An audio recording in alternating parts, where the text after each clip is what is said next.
Salam değerli izleyiciler. Burada xəritə sualında göstərilir ki, xəritədə paytaxtları ulduzla verilmiş Azərbaycan dövlətlərinin tarixinə aid olan 10-cu əsrin 1-ci əsrinə aid olan ümumi cəhəti müəyyən edin. Bu ərazi Şirvanşahlar dövlətidir.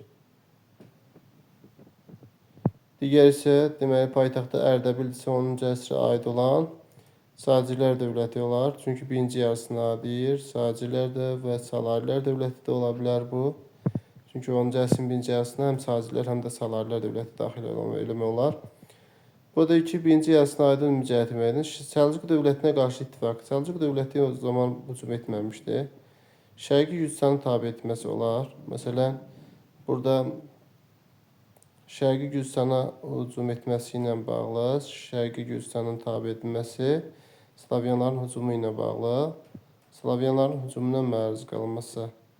Sacilər dövləti, Salarilər dövləti 10-cu əsrə aid olduğunu qeyd eləsək, təbii ki, elə Şirvanşahlar dövlətinin ərazisi də hücumlara məruz qalıb. Ona görə də burada doğru cavabımız Slavyanlı yürüşləridir. Şərqi Gürcüstanı Sacilərə aid götürmək olar. Lakin Şirvanşahlara aid getirmək olmaz bu dövrdə. Slavyanlı müstəqillərin son qolması səhvdir. Vahid dövlətə birləşdirən Sacilər və Salarilərdir. Deməli, uyğun cavabımız elə C variantında verilmişdir.